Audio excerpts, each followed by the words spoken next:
The morning sun filtered through the thick cypress trees as Ray adjusted the small motor on his boat. The air hung heavy with moisture, typical for early summer in the Louisiana bayou. As a wildlife photographer who had spent the last 8 years capturing the hidden beauty of wetlands, Ray felt at home among the moss-draped trees and murky waters.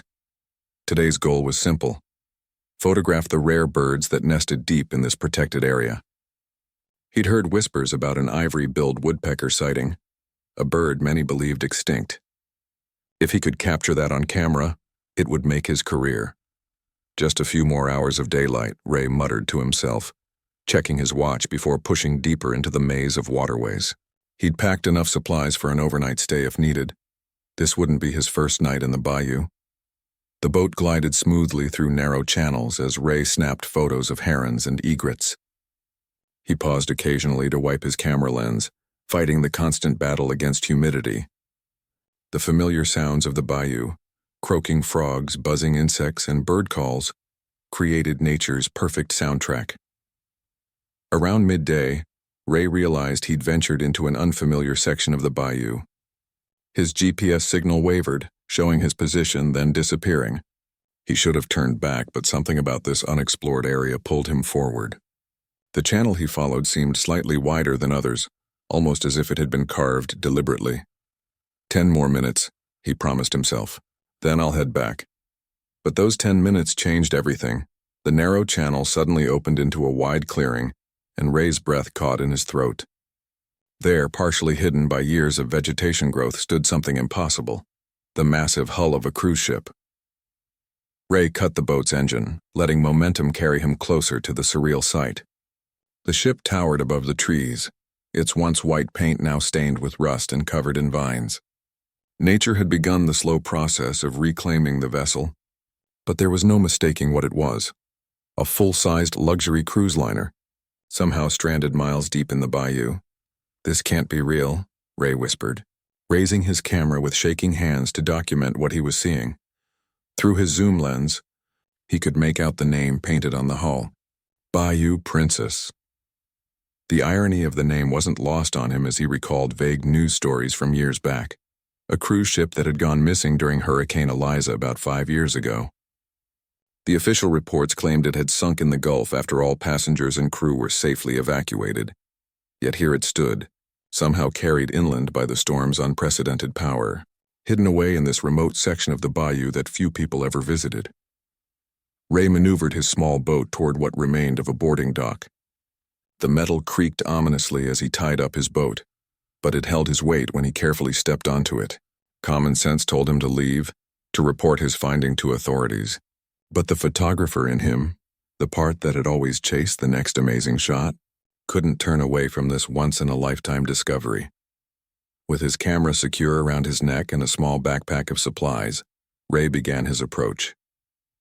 The boarding ramp had collapsed long ago, but nature had provided an alternative. A fallen cypress created a natural bridge to a lower deck doorway that hung partially open. "Hello?" Ray called out as he stepped onto the ship's deck. His voice echoed back at him, followed by the startled flight of several birds that had made their home in the abandoned vessel. The main deck told the story of a hasty evacuation and years of exposure to the elements. Deck chairs lay scattered and broken. A swimming pool, once filled with crystal clear water, now contained a murky pond where small fish darted among water lilies. A bar area stood with bottles still lined up, covered in dust and cobwebs. Ray moved carefully, testing each step before putting his full weight down.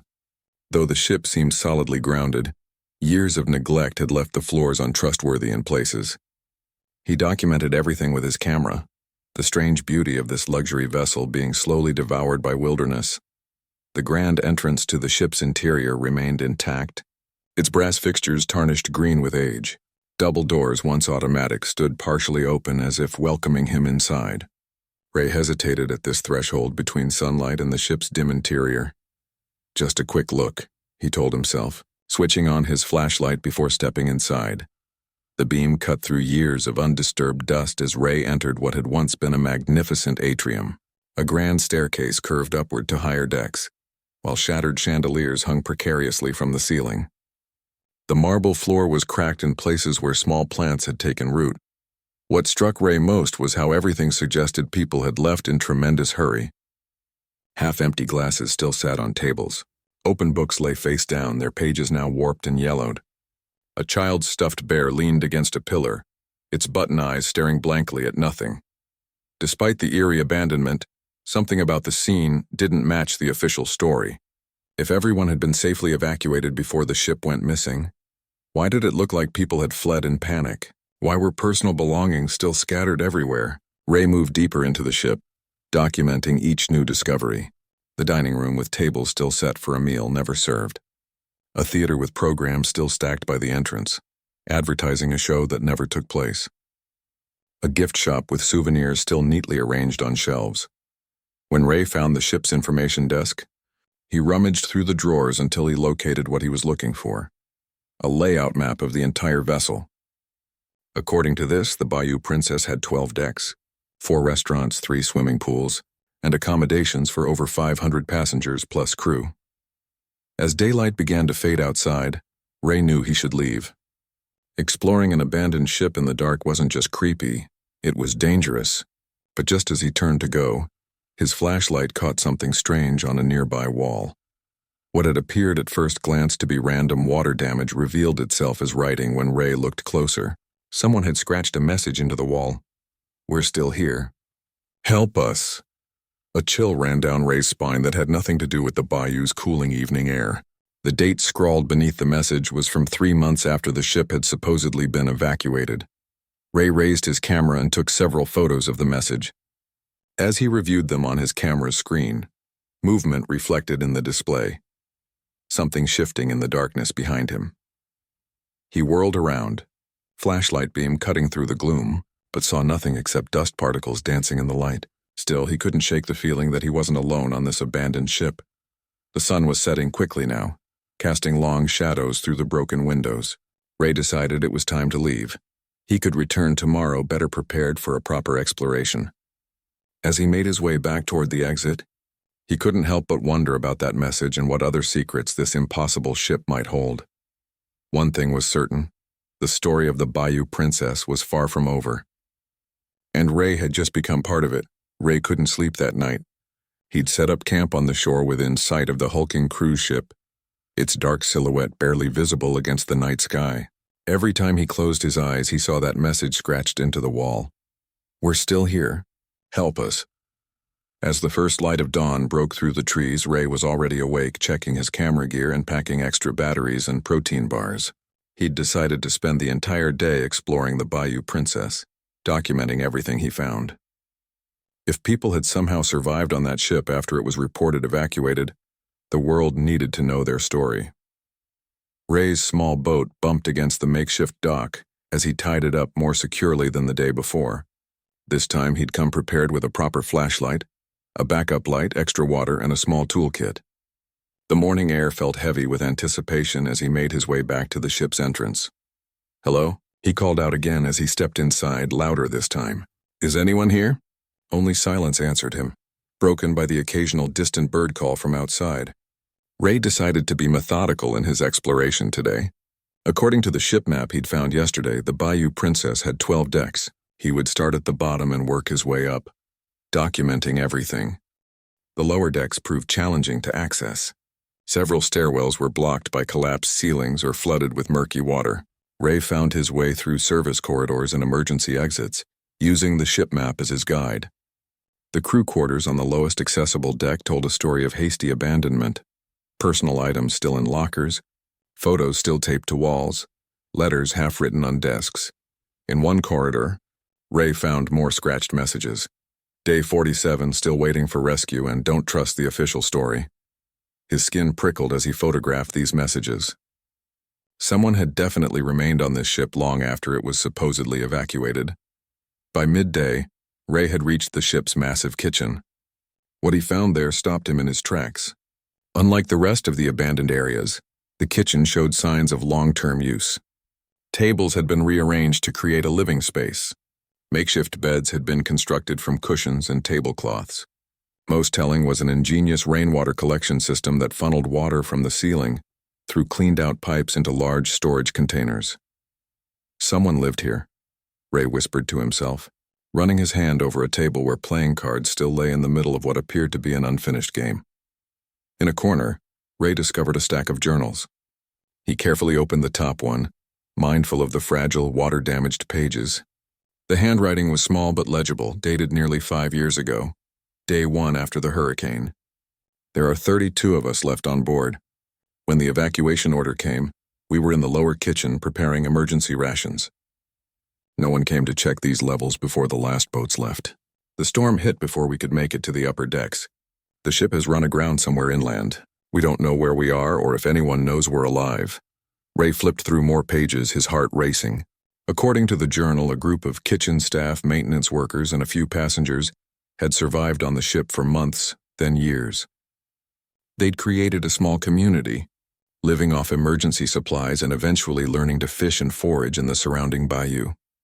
Another journal detailed their attempts to signal for help, lighting fires on the deck, trying to repair the ship's damaged communication equipment, even sending small groups to try to reach civilization. Some never returned. Ray spent hours reading through the journals, completely losing track of time. The story that emerged was extraordinary, a tale of survival against impossible odds. The last dated entry was from just over a year ago, which meant people had lived on this ship for nearly 4 years after it was lost. But what had happened to them? Where were they now? With renewed purpose, Ray continued his exploration. On the medical deck, he found his next major discovery. The ship's infirmary had been transformed into something resembling a research laboratory. Dried plants hung from the ceiling. Handwritten notes covered the walls. Glass jars containing preserved specimens lined makeshift shelves. A medical journal, much better preserved than the kitchen diaries, revealed an astonishing development. The ship's doctor, stranded with the others, had begun studying the unique plant life that grew on and around the vessel. Cut off from modern medicine, the doctor had experimented with local plants to treat the survivors' illnesses. What began as necessity had led to discovery. The doctor's notes documented the identification of several compounds with remarkable medicinal properties. One plant, which grew only on the metal hull where it met the bayou water, produced a sap that effectively treated infections resistant to known antibiotics. Another, a fungi that thrived in the ship's dark, damp corridors, showed promising results against neurological conditions. Ray carefully photographed every page of research, every specimen jar, every handwritten formula. If these findings were legitimate, they could revolutionize modern medicine. As the afternoon wore on, Ray made his way to the captain's quarters on an upper deck. Unlike the other rooms, this one showed signs of deliberate organization. Maps of the bayou covered one wall with routes marked in red. Supply lists and inventories filled neat stacks on the desk. This had clearly become the planning center for the survivors' community. A logbook on the captain's desk contained the most recent entries. Ray read with growing excitement as he pieced together the survivors' ultimate decision.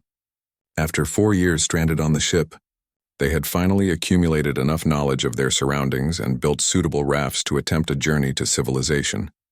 The final entry read, "Tomorrow, we leave the princess behind. We take with us the doctor's research. It's too important to be lost. If anyone finds this ship after we're gone, please know that what we discovered here could help countless people. We've marked our intended route on the maps. God willing, we'll make it this time." The entry was dated 13 months ago. Ray stared at the maps on the wall, tracing the marked route with his finger. If the survivors had followed this path, they would have headed northeast toward the nearest town about 40 miles away. Had they made it? Why hadn't their discovery been reported? Surely if 30-some people had emerged from the bayou with revolutionary medical research, it would have made headlines. As the sun began to set, casting long shadows through the broken windows of the captain's quarters, Ray felt a deep connection to these people he'd never met. Their story of survival, innovation, and hope in isolation had to be told. He gathered the most important journals and the doctor's research notes, carefully packing them in his waterproof bag. He would come back tomorrow to collect specimens of the plants mentioned in the research. As Ray prepared to leave for the night, he heard a sound that froze him in place, the unmistakable creak of a footstep on the deck below, followed by the soft murmur of a human voice. Ray held his breath, standing perfectly still in the captain's quarters. The sound came again, Definitely footsteps followed by a soft murmur that could only be human. Someone else was on the ship. His first instinct was to call out, but something held him back. What if this wasn't one of the survivors? The bayou had its share of people who preferred to avoid civilization. Hunters, trappers, even fugitives. Ray quietly slipped the captain's logbook into his bag and moved toward the door, listening. The footsteps seemed to be moving away now. Ray peered down the corridor and caught a glimpse of light. Not the steady beam of a flashlight, but the warm flicker of a lantern or torch. Curiosity overcame caution. Staying in the shadows, he followed. The figure moved with confidence through the ship's passages, clearly familiar with its layout. Ray kept a safe distance, tracking the light as it descended a stairwell to the deck below. When the figure entered a room and closed the door, Ray crept forward to get a better look. Through a crack in the door, he could see an old man with a wild white beard hunched over the table where Ray had found the medical journals earlier. The man was carefully collecting vials of dried plants and placing them in a canvas bag. Ray shifted his weight, and a loose board creaked beneath his foot. The old man spun around with surprising agility, raising an ancient-looking revolver. "Come out where I can see you," the man called, his voice rough with age but steady. "I know you're there." Ray raised his hands and stepped into the doorway. "I'm not looking for trouble. I'm just a photographer." The old man squinted at him. "You're the one who's been poking around the Princess. Saw your boat yesterday and today." "I found the ship by accident," Ray explained, keeping his hands visible. "I've been documenting what I found, including those medical journals about the plants." At the mention of the journals, the old man's expression changed. He lowered the gun slightly. "What do you know about that?" "Only what I read. That the ship's doctor discovered medicines from plants that grow here. That about 30 people survived on this ship for years after the hurricane. That they tried to leave about a year ago." Ray nodded toward the bag of specimens. "Are you one of them?" The old man considered him for a long moment before slowly lowering the gun. "Name's Doc, not my real name, just what everyone called me. I was the ship's doctor." Ray felt a surge of excitement. "You're the one who wrote all those research notes? About the plant compounds and treatments?" Doc nodded, some of the wariness leaving his face. "Been coming back to collect more specimens. The research isn't finished." He gestured to the chair opposite him. "Sit. Seems we have things to talk about." Over the next hour, Ray learned the extraordinary story of the Bayou Princess survivors. Doc explained how their small community had lived aboard the stranded ship, adapting to their situation and eventually thriving in their isolation. "The hurricane drove this ship nearly 15 miles inland," Doc explained. "We were completely cut off. The radio was destroyed. We tried signals, fires on the deck, everything. After the first year, we accepted that rescue wasn't coming and focused on survival." "What about the medical discoveries?" Ray asked. "In your journals, you wrote about plants with incredible properties." Doc's eyes lit up with passion. "That was a happy accident. We had a passenger with diabetes. When her insulin ran out, I started testing local plants as potential treatments. What I found was beyond anything I could have imagined." He opened his bag and carefully removed a glass vial containing dried leaves. "This grows only where the ship's metal meets the bayou water. Something about the oxidation process and the plant's adaptation created a compound that regulates blood sugar more effectively than any commercial medication I've ever seen." Ray stared at the unassuming dried plant. "And this worked?" "Kept her alive for 4 years," Doc confirmed. But that was just the beginning. He showed Ray more specimens, fungi that reduced inflammation, moss with powerful antibiotic properties, even a tree bark that showed promise for treating neurological disorders. "The isolation created the perfect research environment," Doc continued. "We had controlled conditions, documented case studies with our small population and no outside variables. What would take years of trials and millions of dollars in the conventional world, we achieved through necessity." "But the journals said you all left together," Ray said. "What happened? Why didn't this make headlines?" Doc's expression darkened. "We did leave together. 32 survivors, all the research, enough specimens to convince the medical establishment. We built rafts and followed the route we'd mapped out." He fell silent, staring at nothing. Ray waited. 3 days into our journey, we were attacked," Doc finally continued. "Not by animals, people. Smugglers who used the bayou's hidden channels. They saw our rafts, our supplies." His voice grew tight. "They took everything. The research, the specimens, most of our people. They kidnapped them? Ray asked, horrified. Some. Others fought back and were killed. Some escaped into the bayou. Doc looked up, his eyes haunted. 7 of us made it to a small fishing village 2 weeks later. We told our story to the local sheriff, but who would believe it? A cruise ship lost 5 years ago? Miracle medicines from bayou plants, smugglers attacking survivors. Without proof, we sounded like madmen. What about the others who were taken? Doc shook his head. Never found. I think the smugglers realized what they had when they looked at my research. Pharmaceutical companies pay millions for new compounds. Black market value would be even higher. Ray's mind raced. That's why you've been coming back. To recreate your research. Been coming back every month. Collecting specimens, rebuilding my notes. Doc gestured to the specimens in his bag. But I'm old. This work should be done by a team of researchers with proper equipment. I can help, Ray said, pulling out his camera. I've documented everything I found. The journals, the maps, the specimens. With these photos and your testimony, people will have to believe the story. Doc studied him warily. Why would you help? This could be dangerous. Those smugglers still operate in these waters. Ray thought about the incredible story he'd uncovered, about the lives that could be saved by Doc's discoveries, because the world needs to know what happened here. And these medicines could help countless people. After a moment, Doc nodded. There's more to show you. The heart of my research is hidden where those smugglers wouldn't think to look. He led Ray through the ship to a small, nondescript storage room that had been converted into a primitive laboratory. Hidden behind a false wall, Doc revealed dozens of carefully preserved specimens and detailed research journals that had escaped discovery. This is everything, Doc said. All my findings, formulations, and test results. Enough to prove what we discovered and potentially recreate the compounds. As Ray photographed each item, Doc explained his vision. These discoveries don't belong to me or any company. They came from this unique place, this intersection of disaster and nature. They should benefit everyone. When they finished, night had fallen. Doc refused Ray's offer to camp together on shore. Been sleeping on this ship for 5 years, he said with a half smile. Hard to sleep anywhere else now. They agreed to meet at dawn. Ray would take Doc and the research to the nearest city where they could contact university scientists and proper authorities. As Ray prepared to leave, Doc handed him a small vial. What's this? Ray asked. Insurance, Doc replied. The most valuable specimen we found. Keep it safe. If anything happens to me or the rest of the research, this alone could save countless lives. Ray carefully tucked the vial into his pocket, feeling the weight of responsibility. As he made his way back to his campsite, he couldn't help looking over his shoulder at every sound from the bayou. The story of the Bayou Princess was far more complex and dangerous than he'd imagined. Ray barely slept that night.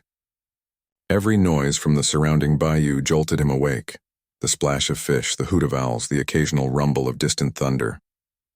The vial Doc had given him felt like it was burning a hole in his pocket. Insurance, the old doctor had called it.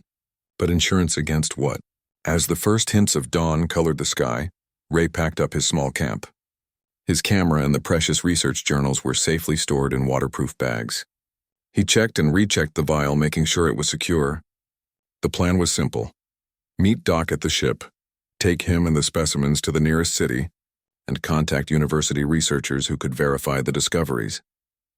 But when Ray reached the Bayou Princess, something felt wrong. The early morning silence was too complete. No birds called from the ship's rusted railings. No small animals scurried across the decks as they had on previous days. It was as if the wildlife knew to stay away. Doc? Ray called as he climbed aboard. No answer. He made his way to the medical lab where they'd agreed to meet. The door stood open and Ray's heart sank. The room had been ransacked, specimens scattered across the floor, journals torn apart, equipment smashed. And no sign of Doc. A smear of blood on the doorframe told Ray this wasn't just vandalism. Someone had attacked the old doctor and taken him, or worse. Ray searched the room frantically, hoping to find some clue to Doc's whereabouts. Under an overturned table, he spotted a small notebook that the attackers had missed. Inside, in Doc's precise handwriting, was a crude map with coordinates and a single word. Backup. Ray understood immediately. Doc had prepared for this possibility.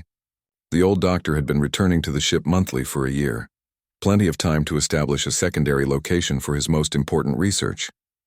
The coordinates pointed to a location deeper in the bayou, about 5 miles northeast of the ship. As Ray turned to leave, he heard the unmistakable sound of a boat motor approaching. Peering through a broken window, he spotted a sleek craft with 3 men aboard. They didn't look like park rangers or local fishermen. Their boat was too expensive, their movements too purposeful as they tied up beside Ray's smaller vessel. "Check the whole ship," a voice called out. "Find the old man's research and anyone he's been talking to. The boss wants everything." Ray ducked back from the window. These had to be the smugglers Doc had mentioned, the ones who'd attacked the survivors during their escape attempt. Now they were after Ray and the remaining research. Using his knowledge of the ship's layout, Ray slipped away from the medical lab and made his way through service corridors until he reached the far side of the vessel. From there, he could see the smuggler's boat and his own, but no sign of the men who'd boarded. He needed to move quickly. Ray climbed down from the ship using a tangle of vines that had grown up the hull. Once on solid ground, he slipped into the dense undergrowth of the bayou. His small boat was lost to him now, but he still had his phone with GPS, the coordinates from Doc's notebook, and years of experience navigating wild places. He would find the backup location on foot. The bayou was both friend and enemy, as Ray pushed deeper into its maze of water and land. The thick vegetation provided cover, but every step risked noise that could give away his position. Wading through shallow water, climbing over fallen trees, and navigating around deep pools slowed his progress. All the while, he listened for sounds of pursuit. By midday, Ray was exhausted and soaked with sweat and bayou water. According to his GPS, he'd covered about 3 miles and was getting closer to the coordinates. He paused to drink from his water bottle and check the precious vial was still secure. What could be so valuable that people would kill for it? A rustle in the undergrowth ahead made Ray freeze. He crouched lower, scanning for movement. Instead of the armed smugglers he feared, an elderly woman emerged from behind a cypress tree. She wore practical outdoor clothing patched with different materials, and her gray hair was tied back in a tight bun. Most surprisingly, she carried a modern compound bow with an arrow nocked but pointed at the ground. "You must be the photographer," she said without preamble. "Doc said you might come if something happened to him." Ray stood slowly. "You know Doc? Is he alive?" The woman studied him carefully before answering. "For now. They took him 2 hours ago. I was hunting nearby and saw everything but couldn't stop them. 3 armed men against 1 old woman with a bow." She gestured for Ray to follow. "I'm Cook, was the ship's head chef before all this happened." She led Ray through paths invisible to untrained eyes until they reached a small clearing. There, built into the side of a small hill and concealed with vegetation, was a crude but effective shelter. Inside, Ray was surprised to find 2 more people. A middle-aged man with a badly healed leg injury and a younger woman who appeared to be in her 20s. "The last of us," Cook explained. "The ones who escaped when the smugglers attacked our rafts." She introduced the man as engineer and the younger woman as apprentice, Doc's assistant in his medical research. "They're not using real names," Ray realized. "For protection," engineer nodded. "Safer that way. The people hunting us have connections. We tried going to authorities after we escaped, but someone had gotten to them first. Our story was dismissed. We were treated like delusional survivors suffering from trauma." "Which we were," apprentice added quietly, "just not delusional." Over a simple meal of fish stew, they filled in the gaps in the story. The smugglers who'd attacked their rafts weren't just random criminals. They were working for someone with pharmaceutical connections who'd heard rumors about medical discoveries in the bayou. Doc realized early on how valuable the research could be, Cook explained. That's why he insisted on such detailed documentation. He knew companies would try to exploit it, patent the compounds, charge fortunes for treatments that should be available to everyone. "The research belongs to all of us," engineer said firmly. 32 people survived for years helping Doc test treatments, risking their health on experimental compounds. Some died during testing. Their sacrifice was for humanity, not for corporate profits. Ray pulled out the vial Doc had given him. He called this insurance. "What is it?" Apprentice's eyes widened. "He gave you that?" "It's the master culture. Living cells from the most promising compound. With that, any decent lab could recreate all of Doc's work, even without the complete research notes. Which is why they want it so badly," Cook added, "and why they took Doc. They think he has it." Ray felt the weight of responsibility even more heavily. "We need to rescue Doc and expose this whole story. I have photos, journals, and now your testimonies." Engineer shook his head. "These people are powerful and dangerous. 4 of us against their organization? We've been hiding for a year for good reason. But now we have proof," Ray argued, holding up his camera and the vial. "And I know people who can help. Journalists, scientists who can't be bought off. We can tell your story to the world." A tense discussion followed. The survivors had been burned before. Their incredible story dismissed, their lives threatened. But Ray's passion was persuasive, and the reality of their situation was clear. They couldn't hide in the bayou forever. Finally, Cook nodded. "Doc would want us to try. One last attempt to complete what we started." Together they formulated a plan. Engineer had been tracking the smugglers' movements and believed he knew the location of their camp. Apprentice could verify the value of the research with university contacts Ray knew, and Cook, with her knowledge of the bayou, could guide them safely. As night fell, they prepared for the most dangerous journey of all. Ray secured the vial and memory cards from his camera in a waterproof pouch around his neck. Tomorrow they would attempt to rescue Doc and expose the truth about the Bayou Princess and its miraculous discoveries. But as Ray looked at the determined faces of these survivors who'd already endured so much, he wondered if their small group stood any chance against the forces arrayed against them. The bayou was eerily quiet as dawn broke. Ray followed Cook through paths invisible to untrained eyes, with Engineer and Apprentice close behind. According to Engineer's intelligence, the smugglers had a camp about 7 miles northwest of their shelter, a remote outpost where they stored contraband before moving it to the city.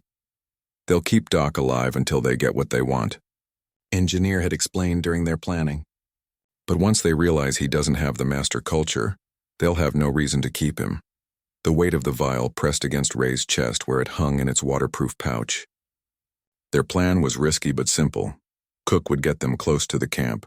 Ray would use his camera to document everything, and Engineer had rigged up several distractions using materials from their shelter. Meanwhile, Apprentice carried a satellite phone they'd been saving for emergencies, ready to call the outside contacts Ray had suggested once they had Doc and proof of the smuggling operation. "Hold," Cook whispered, raising her hand. The group froze as a boat engine sounded in the distance. They crouched in the underbrush as a sleek craft passed by on a nearby channel, loaded with crates and manned by 2 armed guards. "They're moving supplies," Engineer muttered. "That means most of them will be at the camp for loading." "Good for us. They'll be busy, distracted." They continued their careful approach, moving slowly to avoid detection. By midday, Cook signaled they were close. Through a screen of cypress trees, Ray could make out a collection of weathered buildings on a raised piece of land, an old hunting camp repurposed by the smugglers. 2 boats were docked at a small pier, and men moved crates between the buildings. "There," Apprentice whispered, pointing to a small shed set apart from the main buildings. A guard sat outside, rifle across his lap. "That's where they'd keep prisoners." Ray readied his camera with its powerful zoom lens, capturing images of the camp, the guards, and the shed. Evidence of the smuggling operation was clear. Open crates revealed packages of what appeared to be illegal drugs, weapons, and various contraband. Engineer slipped away to plant his distractions, simple devices made from fuel, fertilizer from their garden, and containers that would create loud bangs and smoke when triggered. Cook positioned herself in a tree with her bow, ready to provide covering fire if needed. "Remember the plan," Engineer said as he rejoined them. "When the distractions go off, they'll run to check them. That's when we move. Get Doc, get to the boat, and get out. No heroics." Ray nodded, though his heart hammered in his chest. He wasn't an action hero or a soldier, just a wildlife photographer way over his head. But the faces of Doc and the other survivors, people who had endured years of isolation and fought to bring life-saving discoveries to the world, strengthened his resolve. The first distraction went off with a loud bang on the far side of the camp. Men shouted and ran toward the noise and billowing smoke. A second explosion followed 30 seconds later in another direction, causing more confusion. "Now," Engineer urged, and they moved quickly toward the shed. The guard had left his post to help with the commotion, just as they'd hoped. Ray reached the shed first and pulled open the door. Inside, Doc sat tied to a chair, his face bruised but his eyes alert. They widened at the sight of Ray. "You shouldn't have come," Doc said as Engineer cut his bonds. "It's too dangerous." "We're getting you out of here," Ray insisted, helping the old man to his feet. "I've got the vial and we have a plan." They made it halfway to the tree line before shouting erupted behind them. One of the smugglers had spotted their escape. A shot rang out, splintering bark from a tree near Ray's head. Cook's bow sang from her perch and the shooter fell with an arrow in his shoulder. Not a fatal wound, but enough to disrupt the pursuit momentarily. The boat, Engineer pointed toward the smaller of the two vessels docked at the pier. "It's our only chance now." They changed direction, half-carrying Doc as they ran for the pier. More shouts and shots followed them. Ray felt something hot graze his arm but kept moving.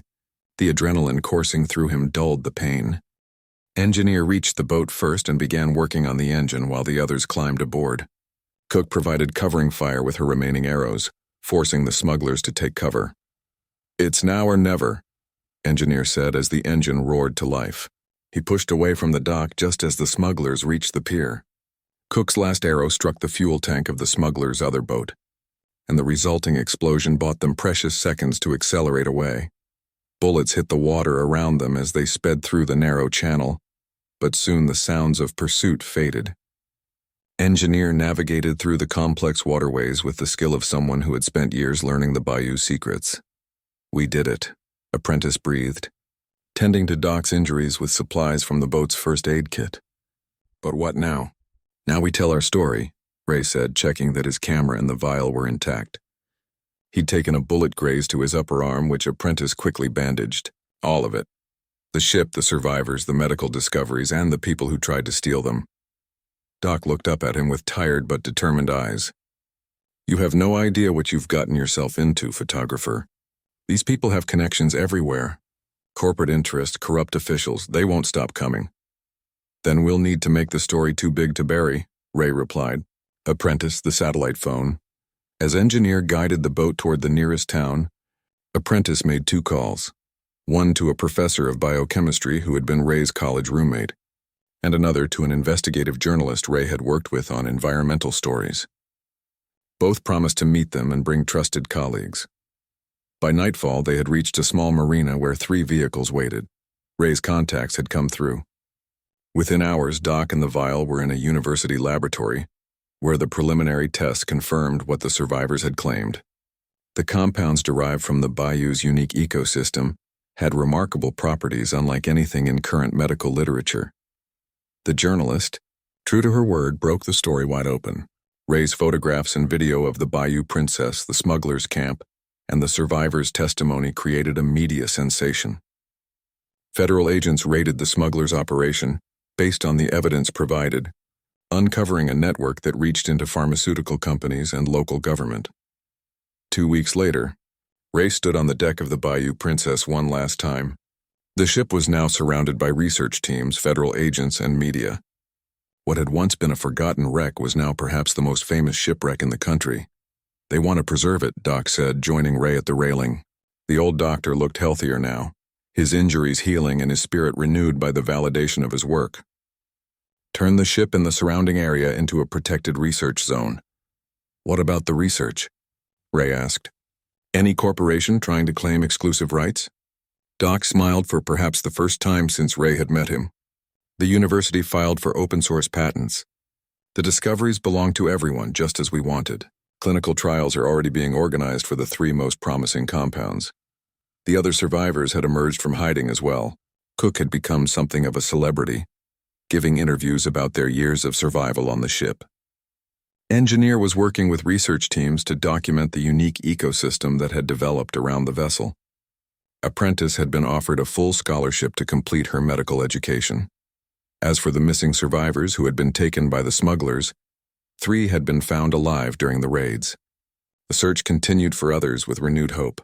"And what about you, photographer?" Doc asked. "Back to taking pictures of birds?" Ray looked out over the bayou that had changed his life. "I don't think so. This story isn't finished yet. Someone needs to document what happens next, how these discoveries change medicine, how the research develops."